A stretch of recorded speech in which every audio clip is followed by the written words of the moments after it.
জলদগতি এমতি একান্ত নীতি, যেই জানে সেই অনুরক্ত।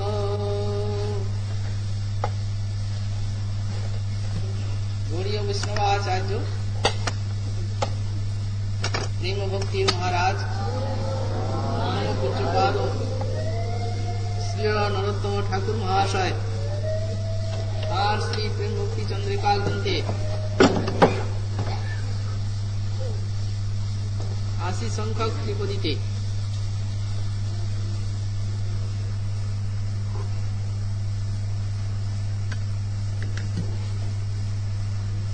ভক্তের প্রেম ভক্তির লালসা ব্যক্ত করতে গিয়ে বললেন, জল বিনু যেন মিন দুঃখ পায় আউহীন, প্রেম বিনু এই মতো ভক্ত। মৎস্যের প্রাণ হচ্ছে জল। জল ছাড়া হলে যেমন মৎস্য তৎক্ষণাৎ মরে যায় বা প্রাণান্তক দুঃখ ভোগ করে আয়ুহীন অবস্থায়, প্রেম বিনু এই মতো ভক্ত। সেই প্রকার প্রেম বিহনে ভক্ত এই প্রকার দুঃখ পাবে। প্রেম বেঁচে রেখে ভক্তের একটা দুঃখ ভোগ হওয়া উচিত। এখানে ভক্ত কাকে লক্ষ্য করে বলা হচ্ছে? এক তো সাধক ভক্ত অজাত রতি, আর যাদের রতি সংজাত হয়েছে তারা হচ্ছেন জাতরতি ভক্ত। আর যাদের প্রেম সংজাত হয়েছে তারা হচ্ছেন জাত প্রেম ভক্ত। তো এখানে যে ভক্তের কথা বলা হচ্ছে তারা হচ্ছেন দু প্রকার, এক অজাতরতি আর এক জাতরতি। তার কারণ প্রেম বিনা শব্দ দেওয়া আছে, তাহলে বুঝতে হবে প্রেমের অভাবে ভক্ত ওই জল বিনা যেন মিন দুঃখ পায় আয়ুহীন। মৎস্যের জলই হচ্ছে আয়ু এবং প্রাণ। জল থেকে নিষ্কাশিত হলে যেন আয়ুহীন অবস্থায় প্রাণান্তক দুঃখ ভোগ করে মৎস্য, তেমনি জাতরতি বা অজাতরতি ভক্তগণের প্রেম প্রাপ্তির একটা বিপুল লালসা অন্তরে জাগা উচিত। সাধক ভক্তগণের যে প্রেম প্রাপ্তির ব্যাকুলতা বা লালসা, এটি ধীরে ধীরে তাকে প্রেমের রাজ্যে নিয়ে যাবে। কারণ ব্যাকুলতাই হচ্ছে ভক্তি সাধনার প্রাণ। এখন সাধকের দিক দিয়ে ব্যাকুলতা উৎকণ্ঠার, ভগবানের দিক দিয়ে কৃপা। কৃপা তো আছেই, ব্যাকুলতা দিয়ে সেই কৃপাকে গ্রহণ করতে হবে। কারণ পিপাসাহীন ব্যক্তি সম্মুখে যদি অমৃতের সিন্ধু বিদ্যমান থাকে, কিছুই আস্বাদন, পিপাসাই হচ্ছে আস্বাদনের পরিমাণ।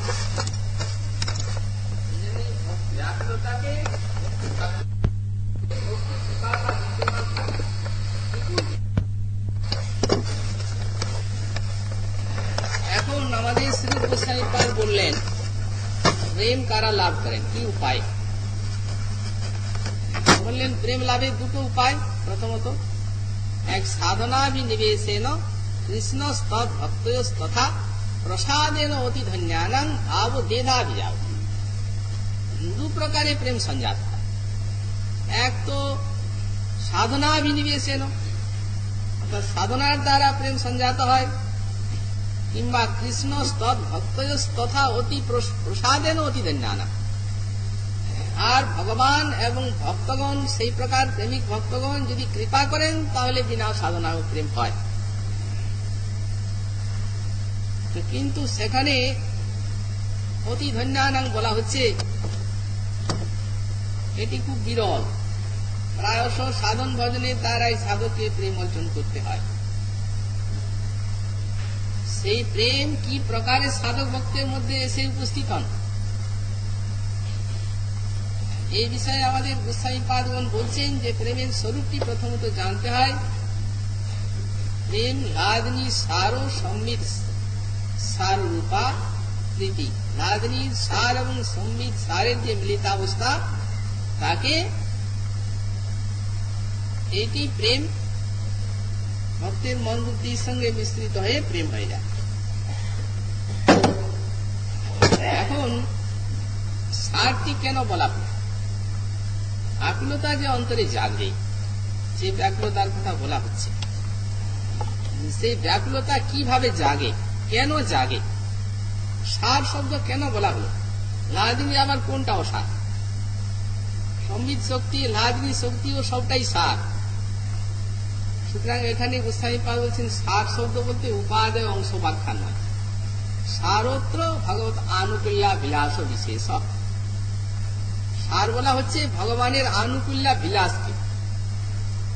লাদিনী প্রথমত ভগবানের মধ্যে থেকে দু প্রকারে ভগবানের সেবা করছেন, এক অমূর্ত রূপে ভিতরে আছেন, আর এক বাহিরে কমলা রূপে আছেন। যিনি অমূর্ত রূপে ভিতরে আছেন, সেই তার অধিষ্ঠাত্রী দেবী হচ্ছেন যিনি বাইরে আছেন।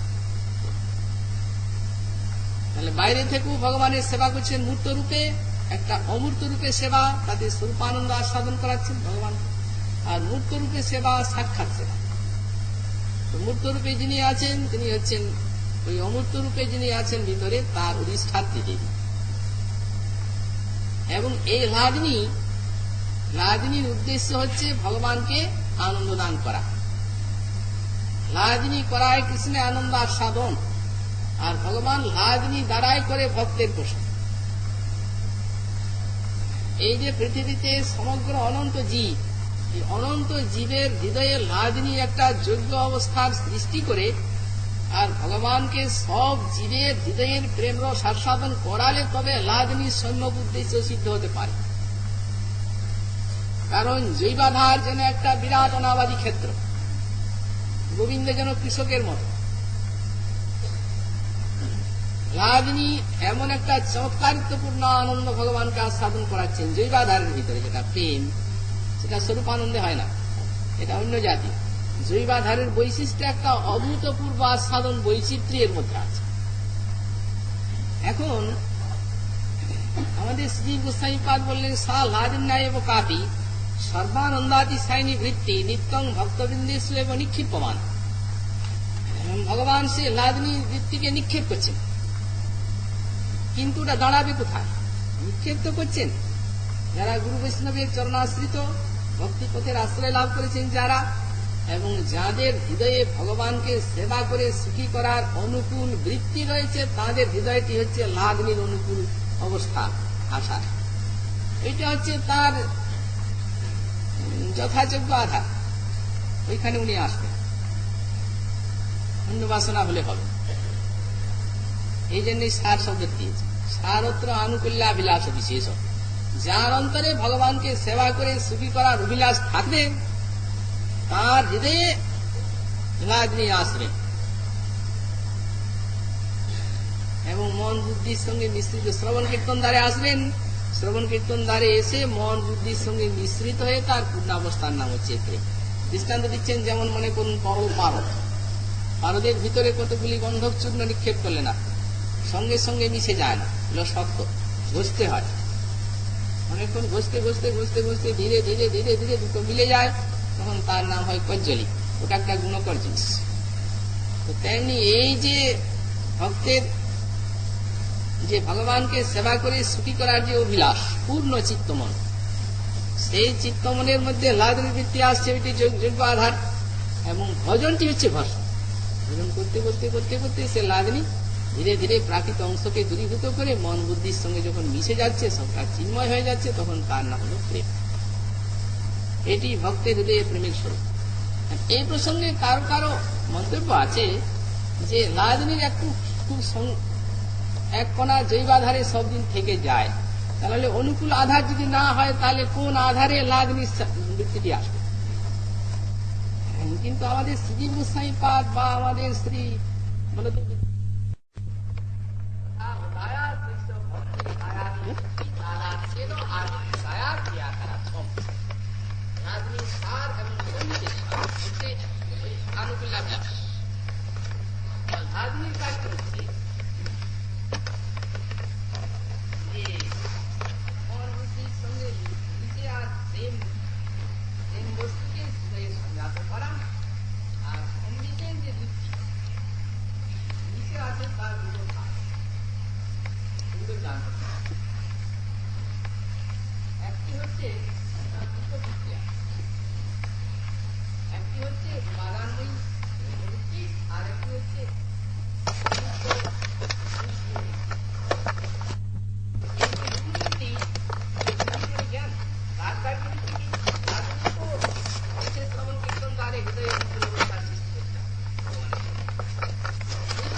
উপাদানময়ী দ্রব্যবৃত্তি আর একটি হচ্ছে নিমিত্তময়ী গুণ। তো এই নিমিত্তময়ী গুণ বৃত্তি যেটি সেটি চার প্রকার। অভিমানময়ী গুণ বৃত্তি, প্রেমনা প্রাদুর্ভাবে ভবেত ক্রম, এটি হচ্ছে ক্রম। আদৌ শ্রদ্ধা, সাধু সঙ্গ, গুরুচরণাশ্রয়, তারপরে ভজন ক্রিয়া, তারপর অনর্থে নিবৃত্তি, তারপরে নিষ্ঠা, তারপরে রুচি, তারপরে আসক্তি, তারপরে প্রেম। এই তো এখন তাহলে প্রথম স্তরটি হচ্ছে শ্রদ্ধা। ধীরে ধীরে ধীরে ধীরে পরিপাক অবস্থা যখন হবে তখন ক্রমান্বয়ে তো সবটি বেড়ে বেড়ে যাবে। কিন্তু যেটা প্রথম স্তর শ্রদ্ধা, সেইখানে শ্রদ্ধার যে লক্ষণ শ্রী গোস্বামীপাদ ভক্তি সন্দর্ভে দিয়েছেন তাতে জানা যায় যে শ্রদ্ধাটিও কম পিপাসাযুক্ত নয়। শাস্ত্রীয় শ্রদ্ধা, শ্রদ্ধাটি স্তর, শ্রদ্ধা স্তরটি কম পিপাসা নেই, যেভাবে লক্ষণগুলি করছে। শাস্ত্রীয় শ্রদ্ধা যাকে বলা যায় সেটি হচ্ছে ভজনের যেটি অধিকার আনয়ন করছে। শ্রদ্ধা শব্দে বিশ্বাস করি সুদৃঢ় নিশ্চয়, কৃষ্ণে ভক্তি করিলে সর্বকর্মকৃত হয়, কবিরাজ গোস্বামী পাদ লিখলেন। তো এই যে কৃষ্ণ ভক্তি করিলে সর্বকর্মকৃত হয়, এই প্রকার যে একটা বিশ্বাস, সেই বিশ্বাসটা কি লক্ষণে লক্ষিত শ্রী গোস্বামী পাদ ভক্তি সন্দর্ভে তাই উল্লেখ করছে। প্রথমে লিখছেন জাতায়াং শ্রদ্ধায়াং। উনি লেখেননি জাতায়াং শ্রদ্ধায়াং এই কোথায় লিখছেন, কিন্তু মাঝখানে একটা জিনিস আমাদের মনে রাখতে হবে, জাতায়াং শাস্ত্রীয় শ্রদ্ধা। শাস্ত্রীয় শব্দটা ব্রেকেটে দিতে, কারণ পূর্বে বলেছেন একটা লৌকিক শ্রদ্ধা, একটা শাস্ত্রীয় শ্রদ্ধা। তো লৌকিক শ্রদ্ধা যেটি সেটি এই লক্ষণে লক্ষিত নয়। তিনি ভজন করছেন, তার দেখা দেখি আরেকজন করছে। যেমন মা বাবা তারা ভক্ত, ছেলেপুলে দেখছে মা বাবা ভজন করে, ওরাও ফুল তুলসী তুলে নিয়ে আসছে, তিলক করছে, মালা করছে, মা বাবার দেখা দেখি। কিন্তু তো শাস্ত্রীয় শ্রদ্ধা নয়, তো দেখা দেখি, তাকে লৌকিক শ্রদ্ধা বলা হয়। আসলে শাস্ত্রীয় শ্রদ্ধার কথা হচ্ছে যেটি ভক্তির অধিকার আনয়ন করে প্রথম মহৎ কৃপাতে এটি হয়।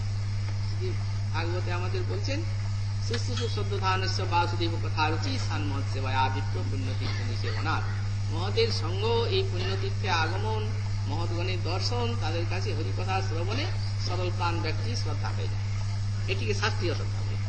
এই শাস্ত্রীয় লক্ষণ কি? জাতায়াং শাস্ত্রীয় শ্রদ্ধায়াম সিদ্ধাব সিদ্ধ চ স্বর্ণ সিদ্ধি লিপসুরিব তদনুবৃত্তি চেষ্টৈব স্যাৎ। বলছেন যদি শাস্ত্রীয় শ্রদ্ধা সঞ্জাত হয় তাহলে ভজনে সিদ্ধি আসুক আর না আসুক, সাধকের স্বর্ণ সিদ্ধি লিপসুর না একটা মনোরম অধ্যবসায় প্রকাশ পায়। অর্থাৎ কোন রাসায়নিক প্রক্রিয়ার দ্বারা যদি কোন ধাতু বিশেষকে যারা সোনাতে পরিণত করেন, তাদের যেন সেই বিষয়ে অনবরত একটা অনুবৃত্তি বা চেষ্টা বা উদ্যমের প্রকাশ হয়। শাস্ত্রীয় শ্রদ্ধা হলে সেই প্রকার ভজন একটা উদ্যম দেখা দেবে। এই উদ্যমটি কালে কালে প্রেম জল বিনু যেন মিন দুঃখ পায়, উড়িন এই মতো প্রেম বিনা।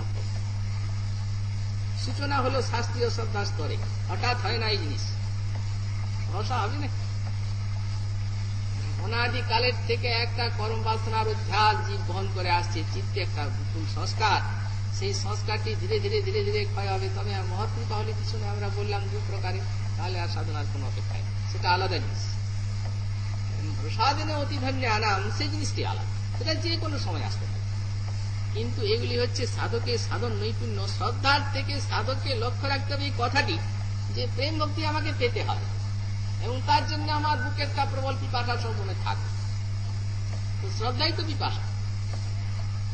বললেন সিদ্ধি হোক না হোক, একটা স্বর্ণ সিদ্ধি লিপসুর মতো একটা অনুবৃত্তি প্রকাশ পায়, তাহলে ওটা পিপাসা নয়। পিপাসা এসে গেল শ্রদ্ধাস্ত। বলছেন এখানে সিদ্ধি কি? সিদ্ধি ছাত্র কামাদি দোষ ক্ষয়কারী পরমানন্দ পরাকাষ্ঠাগামী শ্রী হরি স্ফুরণ রূপৈব জ্ঞা। সিদ্ধি বলতে এখানে ভগবানের পরানন্দ পরাকাষ্ঠাগামী শ্রীহরি স্ফুরণ হচ্ছে সিদ্ধি। সে সিদ্ধি হোক না হোক অনবরত একটা উদ্যম লেগে থাকে। স্বার্থ সাধনানু প্রবৃত্তৌচ দম্ভ চেষ্টা লেসও পিনভবত। তারপরে বলছেন সুতরাং ওই যে প্রবৃত্তি লেগে থাকবে, উনি বুঝতে পারছেন যে প্রেম আমার লক্ষ্য, তাহলে যে বস্তু প্রেমকে নাশ করে সেই বস্তু আমার মধ্যে যেন আসতে না পারে। প্রেম তো আমার লক্ষ্য, সোনাটা তার লক্ষ্য, স্বর্ণসিদ্ধ লিপসু। সুতরাং সোনাটা যে প্রকারে সোনাটা নষ্ট হয়ে যাবে, হবে না, সেটাকে সে ত্যাগ করবে।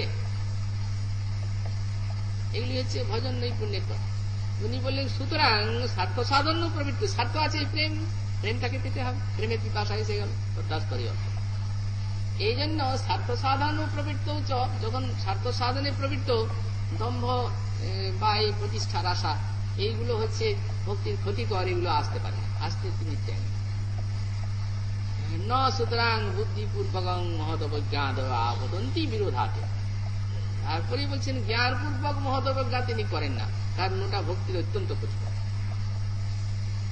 অজ্ঞাতে যদি কিছু হয় সেটি তো তার ভজনের বলে সব সৎসঙ্গে নাশ প্রাপ্ত হয়, কিন্তু বুদ্ধিপূর্বক বা জ্ঞানপূর্বক মহৎ নিন্দা মহদবজ্ঞা ইত্যাদি তিনি করেন না।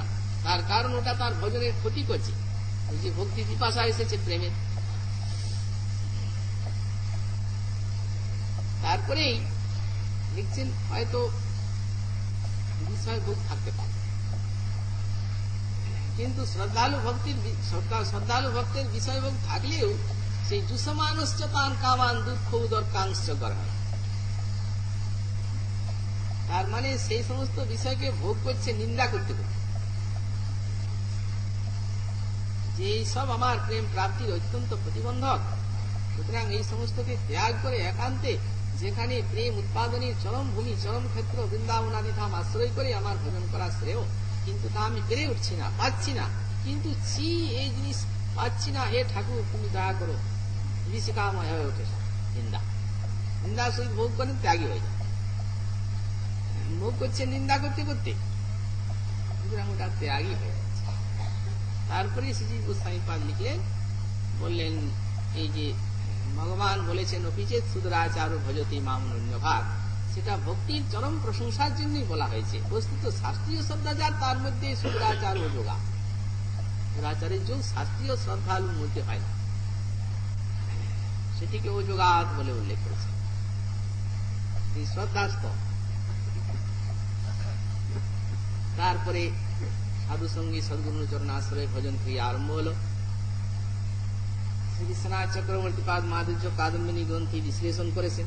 লক্ষ্য প্রযত্নশীল সাধকের লক্ষ্য থাকছে, পিপাসা আছে প্রেম ভক্তি, সুতরাং কোনগুলো অন্তরায়। প্রথমত অনিশ্চিতা ভজন ক্রিয়ার মধ্যে এসে যায়, যেমন লয়, বিক্ষেপ, অপ্রতিপত্তি, কষায় রসাত্মাদ, এগুলো হয়তো শ্রবণ কীর্তন স্মরণের সময় একটু তন্দ্রা দেখা দেয়, তন্দ্রা নিদ্রা, লয়, বিক্ষেপ, বিষয় বার্তায় চিত্তটি বিক্ষিপ্ত হয় ভজনের কালে। অপ্রতিপত্তি, হয়তো লয় বিক্ষেপ না থাকলেও কোনো সময় ভজনে উৎসাহ আসে না। কষায় রসাস্বাদ, তারপর লোক গর্বলোবাদী সংস্কারকে কষায় বলা হয়। ভজন কালে বিষয় সম্পর্ক ইত্যাদি রসাস্বাদ, এইগুলি লক্ষ্য রাখেন সাধক, কারণ প্রেম ভক্তির পিপাসা বুকে আছে, যাতে এইগুলি আসতে না পারে, ত্যাগ করার চেষ্টা করে। অল্প স্বল্প এলেও যদি এটি লক্ষ্য থাকে, তাহলে ভজনের দ্বারা ধীরে ধীরে অনিশ্চিত অবস্থা চলে যায়, নিশ্চিত অবস্থা এসে যায়, যেটা নৈশ্চল্য। তখন অনেক ভজন করুক, ক্লান্তি বোধ হয় না। তারপরে ভজন করতে করতে আসে রুচি। রুচি আবার দু প্রকার, একটা বৈশিষ্ট্যকে অপেক্ষা করে, একটা বৈশিষ্ট্যকে অনপেক্ষা। তার মানে ভালো উত্তম ব্যাখ্যা, উত্তম গান, সুর, তাল, লয় ইত্যাদি থাকলে কীর্তন গান ইত্যাদি ভাল লাগে, এটা হচ্ছে তলন রুচি। আর প্রৌঢ় রুচি ও শ্রবণ কীর্তন মাত্রেই চিত্তটা বিগলিত হয়ে যায়। তখন আমাদের বিশ্বনাথ চক্রবর্তী পাদ লিখলেন, ভ্রমর যেমন কমলিনীর মকরন্দ রস প্রগাঢ় লালসার সঙ্গে আস্বাদন করে, সেই প্রকার ভগবানের নাম গুণ লীলা রসের প্রগাঢ় আস্বাদন সাধকের চিত্তে চলতে থাকে। কিন্তু প্রেম প্রাপ্তির পিপাসাটি আছে, তার কারণ ভক্তির অতৃপ্তির স্বভাবটা বুকে রয়েছে। আস্বাদন হচ্ছে, তখন যে সে মনে করলো অনেক আস্বাদন হয়ে গেছে আমার, সুতরাং প্রেম ভক্তি পিপাসা কমে গেল, তা কমবে না। ওই যে অতৃপ্তি থেকে গেল প্রথমের থেকে। ভক্তির স্বভাবই হচ্ছে অতৃপ্তি। যত ধীরে ধীরে অনর্থ নিবৃত্তি হবে, আস্তে আস্তে উপরে তিনি উঠবেন, তত অতৃপ্তি বেড়ে যাবে। নাই কৃষ্ণ প্রেমধন দরিদ্র মোর জীবন দেহেন্দ্রিয় বিকামোষ। মহাপ্রভু সাক্ষাৎ প্রেম সিন্ধু বলছেন, নাহি কৃষ্ণ প্রেমধন দরিদ্র মোর জীবন দেহেন্দ্রিয় বিকামোষ। অতএব অতৃপ্তিতে আকাঙ্ক্ষা বাড়াচ্ছে। ওই জন্যই সাধন নেই, কি গতি হবে আমার? দুরন্ত লালসা আকাঙ্ক্ষা বেড়ে চলছে। রুচিতে এত আস্বাদন হচ্ছে, তো আসক্তি তো যখন রুচি গাঢ় হয়ে আসক্তি হলো।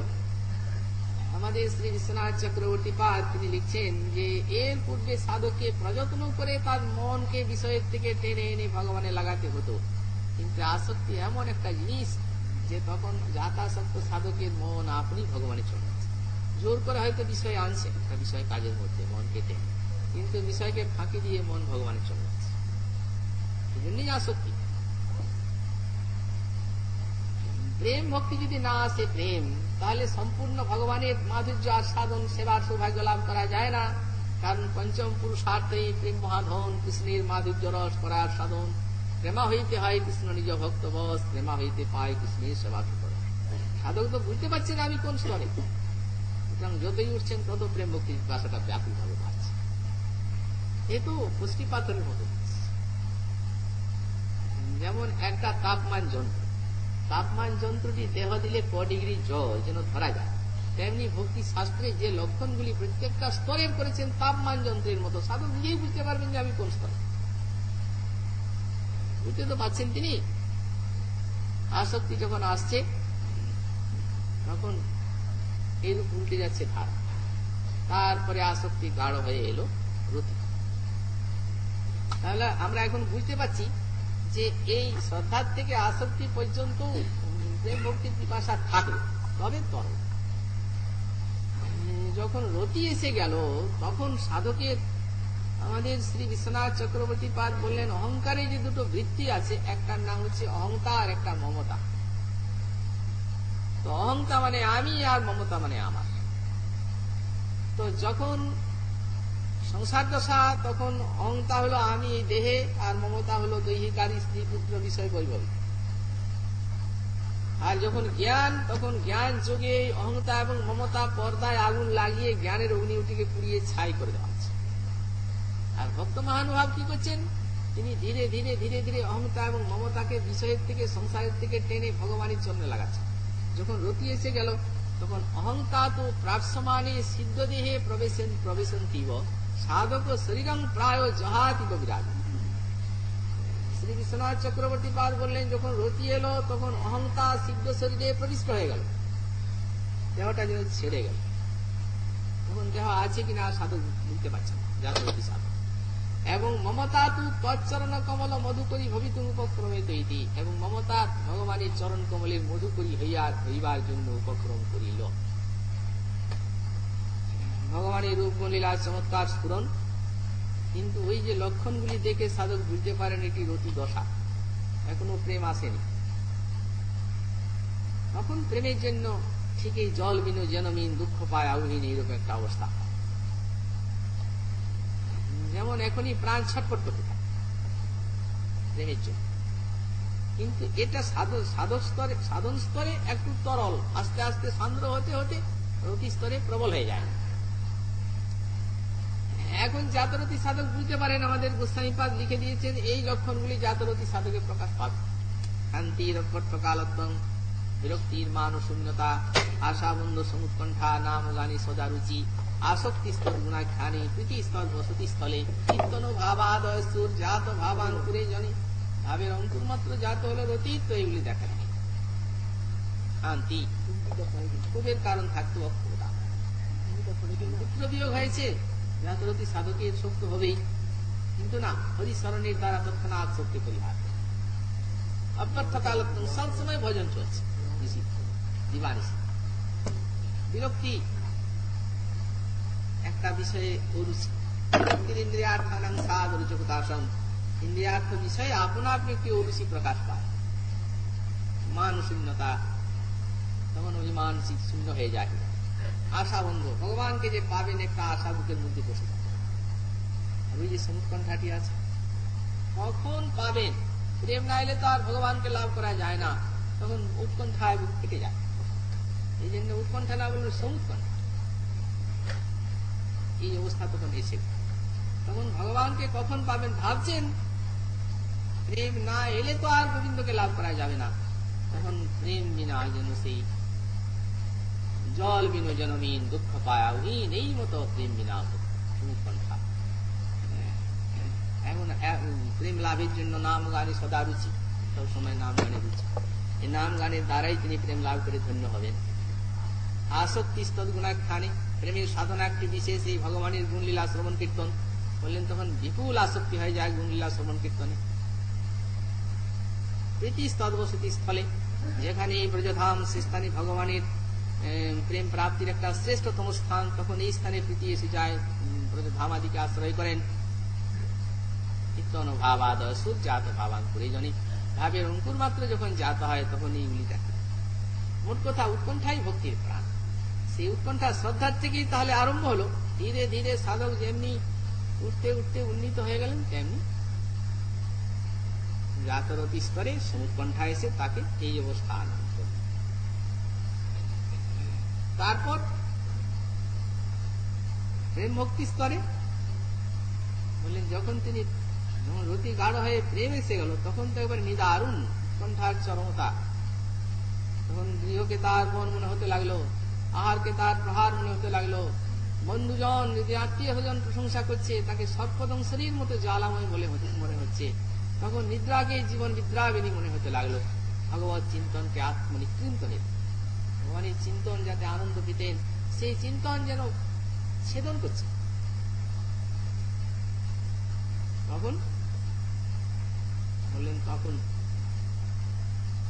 যে চিত্তবৃত্তি তার এই উৎকণ্ঠায়, যে চিত্তবৃত্তি তার সূত্রগুলি নানা এর পূর্বে নানা স্থানে লাগা ছিল, দেহ দৈহিকারিতে নানা স্থানে যে সূত্রগুলি ছিল, সেই সূত্রগুলি সব খুলে ধীরে ধীরে ভগবানের পাদ পদ্মে বেঁধে দিল।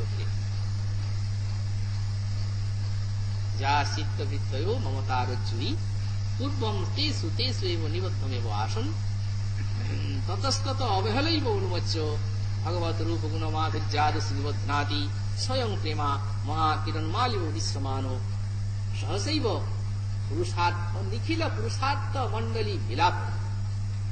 তখন সূর্যের মতো সম্প্রকাশ প্রেম হৃদয়ে উদিত হয়ে নিখিল পুরুষার্থ মণ্ডলীকে বিলুপ্ত করবে। তখন প্রেমৈব চুম্বকী ভাব বুদ্ধ কাশনাতিরূপম কৃষ্ণম আকৃষ্ট তস্মিশ্চনয় খনি ভক্তিশ্চ নয়নগোচর প্রতি। তখন সেই প্রেম চুম্বকের মতো ভগবানকে টেনে এনে দেখি। এটি হচ্ছে সাক্ষাৎ দর্শন, প্রেমের পর একবার। আর তার উৎকণ্ঠা বাড়তেই লাগলো, আবার অদর্শন হয়ে এসে উৎকণ্ঠা বাড়তেই লাগবে। তো সুতরাং সাধক অবস্থাতেও সাধকের লক্ষ্য থাকবে যে তাকে প্রেম পেতে হবে। সুতরাং এগিয়ে যেতে হবে প্রগতিশীল ভক্তি সাধনা। ভজন সাধনে আনন্দ আছে, এখন সেই আনন্দ নিয়ে যদি সাধক মনে করেন যে বেশ আনন্দে আছি, তাহলে তো ভক্তিটা উপায় হয়। এই জন্যই বলা হয়েছে তৃপ্তি হলেই ভক্তিটা উপায় হয়। অতৃপ্তি যেন বজায় থাকে, ভক্তির স্বভাব তৃপ্তি আসতে দেবে। আরতি উৎকণ্ঠা ধন্য ইত্যাদি ক্রমশ তৃপ্তিকে বাড়াবে এবং শেষকালে এই অবস্থা আসবে। বললেন, চাতক জলদ গতি এমতি একান্ত রীতি যেই জানে সেই অনুরক্ত। চাতক অনেক জল আছে জগতে, কোন জল খায়। প্রেম ভক্তির পিপাসা, শ্রী রাধা মাধবের চরণে প্রেম, এই প্রেম বিন্দু ছাড়া আর অন্য কোনো আমার আশ্চর্য নয়।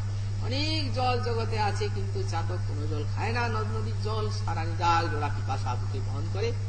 কখন আকাশে নবজলধরের উদয় হবে, তার মুক্ত বাড়ি বিন্দুই তার পিপাসা মিটাবে। তো চাতক জলদগতি এমতি একান্ত রীতি, সেই প্রকারে ঐকান্তিক ওই প্রেম ভক্তির পিপাসা সাধকের হৃদয়ে জাগবে, ঐকান্তিক হওয়া যায়। তবে হ্যাঁ, আমরা এর পূর্বেও বলেছি, গোস্বামী পাদুকের যা বাণী, তাতে ঐকান্তিক প্রেম ভক্তির পিপাসা গৌরীয় বৈষ্ণবের হৃদয়ে বিশেষ রূপে জাগবে। কারণ তাদের রাগ, লোভ মূলা রাগ ভক্তি, যদি তারা স্বরূপের অনুসন্ধানটি বা অভিমানটি ঠিক পূর্বাপর অনুসরণ করে যান, যদি অন্তরে স্বরূপাভিমানটি স্থিত হয়, তাহলে ঐকান্তিক ভাব চিত্তের মধ্যে দেখা দেবে। আর সাধন ভজনে একটু সচেতনতা দরকার। এই জন্য আমাদের মহাজনগণ বলছেন, দেখিয়ে দিয়েছেন চোখে আঙুল দিয়ে। প্রেমানন্দ ঠাকুর বললেন, ওরে মন তোর বুঝিবার ভুল, করিছ বেদের পার কিন্তু করিছ নিষিদ্ধাচার, ভাবো দেখি আপনার ভুল। তুমি নিজের ভুলটা একবার ভেবে দেখো, কি বলছো এবং কি করছো। শাস্ত্রে কি বলেছেন? প্রেম ভক্তি প্রাপ্তির জন্য কত আরতি, কত উৎকণ্ঠা, কত ব্যাকুলতা নিয়ে আমাদের চলতে হবে। উৎকণ্ঠার সঙ্গে ভজন করলে এক নিমিষেই প্রেম হয়ে যায়। মহারাজ পরীক্ষিতের 7 দিন আয়ু, এই জন্য তিনি শ্রী সুখদেবের নিকটে দৈন্য জ্ঞাপন করলেন, এত বড় ভক্তি সাধনা 7 দিনে কি করে হয়? উনি বললেন, এক ক্ষণকালে হয়, খট্টাঙ্গরাজা হয়েছে, দৃষ্টান্ত দিয়ে। সুতরাং ব্যাকুলতা এমন একটা জিনিস, যে ব্যাকুলতা উৎকণ্ঠা স্বল্প সময়ের মধ্যে ভগবানের পাদ পদ্ম পাইয়ে দেবে। তবে হ্যাঁ, মাদ্রি সজীব দুর্ভাগা সাধক নানা প্রকার অন্তরায় এসে, ঠাকুর মশাই অতি সুন্দর কথা বললেন, অন্তরায় নাহি যায় সে কর্ম। অন্তরায় তো যাচ্ছে না, ওইখানে তো ভয়, উৎকণ্ঠা আসবে কি করে? প্রেমানন্দ ঠাকুর মশাই বলছেন, কহিছ বেদের পার করিছ নিষিদ্ধাচার, ভাবো দেখি আপনার মুখ। নির্হেতু যাজন করো, হেতু সে ছাড়িতে নারো, কোথায় বিরক্ত সংসার, সর্বস্ব বলিছ যার, দিতে এক বর তার, সে চাইলে কহ আপনার। বলছি তো মুখে নির্হেতু যাজন করছি ইসলাম প্রেম, কিন্তু হেতু সে ছাড়িতে না, হেতু ছাড়তে পারছি না।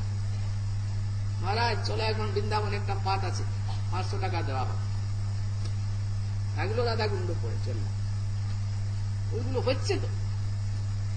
এই হেতু যাজন করো, হেতু সে ছাড়িতে নারো, কোথায় বিরক্ত সংসার। বৈরাগ্য কোথায়? বৈরাগ্য তো কেবল মুখের কথায় বৈরাগ্য হয়, কথার বৈরাগ্য। সর্বস্ব বলিছ যার, দিতে এক বর তার, সে চাইলে কহ আপনার। ঠাকুর সবই তোমার, সর্বস্বই তোমার, সব তোমার চরণে সমর্পণ করেছে। কিন্তু আজ যদি রাধারানী স্বপ্নে এসে আমাকে বলেন যে সবই যখন আমার, তখন তুমি তোমার ব্যাংকে যা টাকা আছে সব বৈষ্ণব সেবা করে দাও কালকে, তখন বলবো, ঈশ্বরী ওইটা এখন অনেক কাজের জন্য আছে, অতএব ওটা থাকতে, তার উপরে নজর দেবেন না। সে চাইলে কহ আপনার। মুক্তিকে পিশাচি বলি দূরেতে দিয়াছ ফেলি, ইঙ্গিতে বুঝাওই তত্ত্ব, কিন্তু অনিত্য অসার অর্থ, ভালো সে সদাই প্রার্থ, জালাগি রজনী দিবামত্ত। মুক্তিকে তো সুক্তি বলে ফেলে দিয়েছি, টাকাকে তো সুক্তি বলতে পারছি, ওটার জন্য তো প্রাণ কাঁদছে দিনরা। মুক্তিকে অনর্থ বলি দূরেতে দিয়াছ ফেলি, ইঙ্গিতে বুঝাওই তত্ত্ব, কিন্তু অনিত্য অসার অর্থ, ভালো সে সদাই প্রার্থ, জালাগি রজনী দিবামত্ত। বল ভজি বৃন্দাবন, ঘরে সুখ বাসমন, ভালোবাসো বসন ভূষণে, সন্তুষ্ট মানিস মানে মহাদুঃখ অপমানে, বলো আত্মসুখ খুশিল কেমনে। উৎকণ্ঠায় পাগল হয়ে আমাদের গোস্বামী পাদগণ ছেঁড়া কাঠা মাত্র গায়, মুখে রাধা কৃষ্ণ গায়, হরিধানে ছেঁড়া ভূত পায়। আর এখন দালান কোঠা, ঘর বাড়ি, স্যানিটারি পায়খানা করি, সব কোনো অভাব নেই। ভজ বল ভজি বৃন্দাবন, ঘরে সুখ বাসমন, ভালোবাসো বসন ভূষণে, সন্তুষ্ট মানিস মানে মান। যদি কেউ সম্মান দিচ্ছে, মহারাজ কি সুন্দর চমৎকার পাঠ ব্যাখ্যা করছেন আপনি, বাহ বাহ, এমন শোনা যায়, তখন একবার অভিমানে গৌরবে বুকটা ভরে উঠছে। আর কেউ যদি বলে, আর ওইখানে ভুল করলেন, এই কথা বলতে নাই, ভুল হলে যে আপনার কি কথা বলছেন আপনি, তখন দুঃখে বুকটা ভরে যাচ্ছে।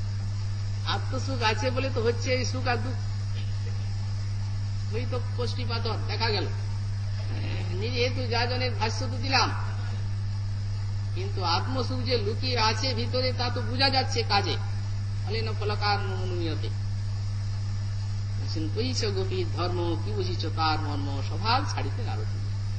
সব ছাড়লাম, ঘর দ্বার ইত্যাদি যা কিছু, কিন্তু স্বভাব ছাড়তে পারলাম। ওই গেল, সেই তো সবই আছে। ঘুমালে আবার সেই সমস্ত নানা প্রকার স্বপ্ন দেখা যায়। জাগ্রত অবস্থায় তো আছেই, মনের ভিতরেও আছে, তাহলে স্বপ্নে আসবে কেন?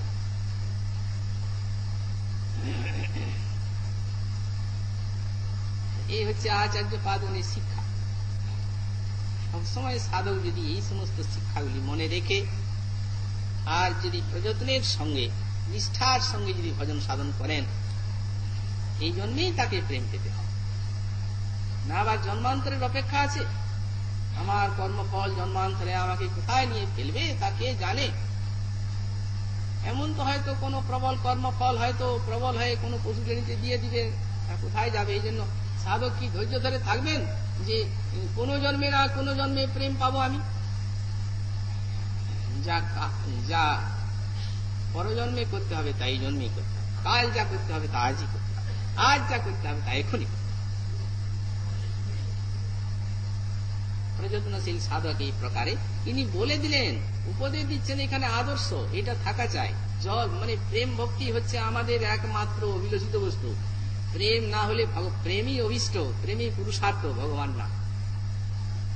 সুতরাং প্রেম লাভের জন্য অন্তরটিকে ব্যাকুল করতেই হবে সাধক। অল্প বিস্তর ব্যাকুলতা যদি বুকে জাগে, আপনি দেখতে দেখতে অনর্থ সমস্ত নাশ হয়ে যাবে ব্যাকুলতার দ্বারা, এবং এই ব্যাকুলতার উচ্ছলনেই তিনি প্রেম ভক্তির রাজ্যে প্রবিষ্ট হবেন খুব শীঘ্র। ঐকান্তিক ভাবে যদি ভজনটি হয়, মানে ইহা যেই জানে সেই অনুরক্ত, এই কথা যিনি বুঝতে পারেন যে প্রেম ভক্তি আমার দরকার, এবং যতই বাধা বিপত্তি আসুক। আমাদের গোস্বামী পাদ বলে দিলেন ঐকান্তিক ভক্তি 4 প্রকার: ধর্মে অনাদর, জ্ঞানাদির নিরপেক্ষতা, জ্ঞান কর্মাদির নিরপেক্ষতা, প্রেমৈক্য পরতা, আর বিঘ্ন সত্য রতি পরতা। 4টা ঐকান্তিত্ব। এইখানে একান্ত রীতি বলছেন, ঐকান্তিত্ব 4 প্রকার। বিঘ্ন যত আসবে তত উৎকণ্ঠাটি পাবে, কারণ বিঘ্ন ভাগবতে বলে দেওয়া হচ্ছে, বিঘ্ন তো সোপান ভগবানের চরণে নিয়ে যাওয়ার জন্য। ধর্মের তো প্রতি কোনো আদর নেই, তো ছেড়েই দিয়েছে ভক্ত সাধক। কর্ম জ্ঞান আদির কোন অপেক্ষা নেই। আছে কি? প্রেমৈক পরতা আছে। সা ভক্তি পরানুরক্তি ঈশ্বরে। স্বপ্নেশ্বরাচার্য এই সূত্রটার কি ব্যাখ্যা করছেন কাণ্ডিল্যসূত্র। সা ভক্তি পরানুরক্তি ঈশ্বরে। ঈশ্বরে পরা অনুরক্তির নাম হচ্ছে ভক্তি। পরা অনুরক্তি মানে চরম অনুরক্তি। এখানে যে বলছেন সেই অনুরক্ত, চরম অনুরক্তি, অন্যত্র অনুরক্তির অভাব। কিন্তু স্বপ্নেশ্বরাচার্য যখন সূত্রটিকে ব্যাখ্যা করছেন, তখন অনুশব্দটাকে ছেদ করে দিচ্ছেন। বলছেন সা ভক্তি রক্তি ঈশ্বরে। রক্তি মানে হচ্ছে যে অনুরাগ, আসক্তি। ঈশ্বরে আসক্তি হচ্ছে ভক্তি। সেটি কিভাবে লাভ করা যায়? ঈশ্বরে আসক্তি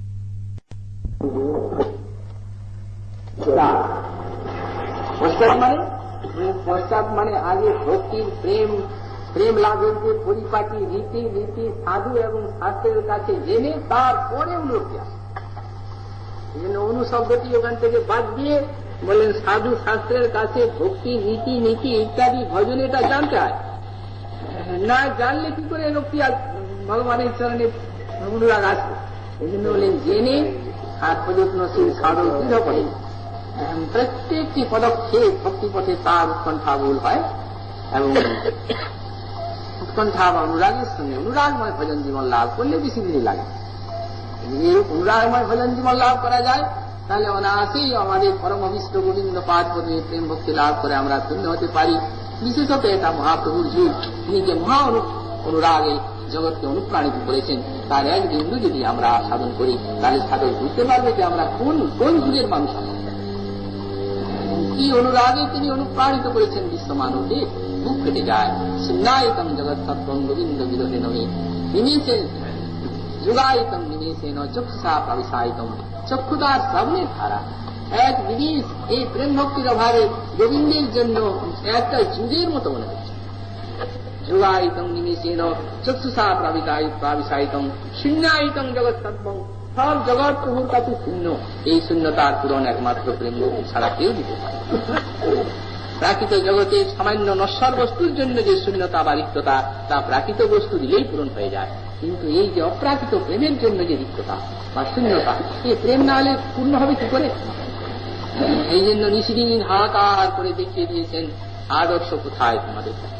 আই ভগবান সাক্ষাৎ ব্রজেন্দ্র নন্দন রাধারানীর ভাবকান্তি বুকে নিয়ে প্রেমের আদর্শে জগতে এসে বললেন, আমাকে দেখছো তো আমি কে?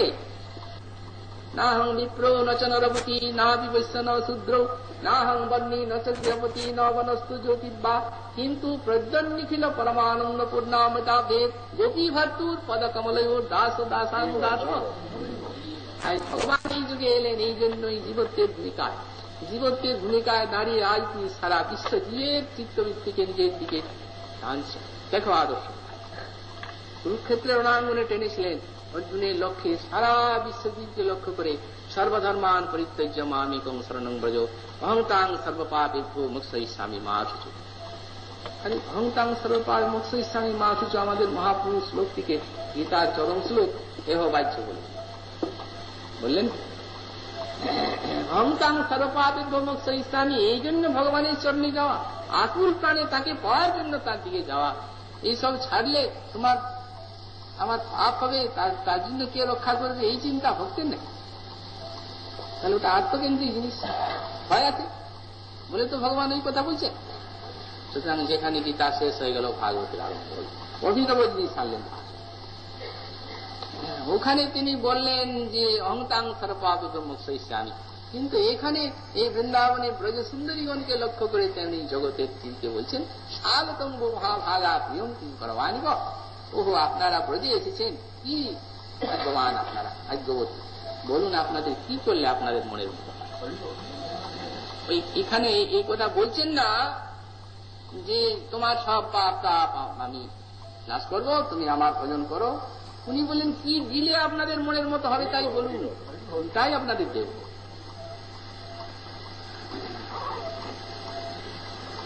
কিন্তু দেবেন তো সব, আমি কোথায় রাখ?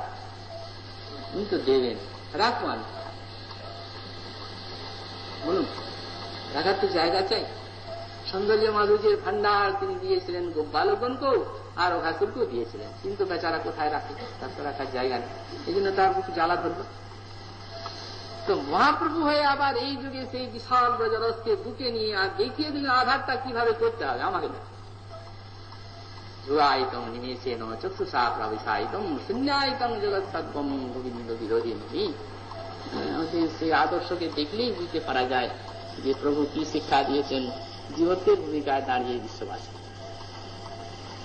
এই জন্য বললেন তিনি অনুরক্ত, অর্থাৎ তিনি প্রযত্নশীল সাধক, অনুরাগী, ভজনানুরাগময় যার জীবন, তিনি এটা বুঝবেন এবং তিনি জানবেন। তারপরে এই প্রকরণে ঠাকুর মহাশয় আরো প্রেম ভক্তি রীতি সুন্দর ভাবে দর্শন পরবর্তী শ্লোকে বিস্তার দ্বারা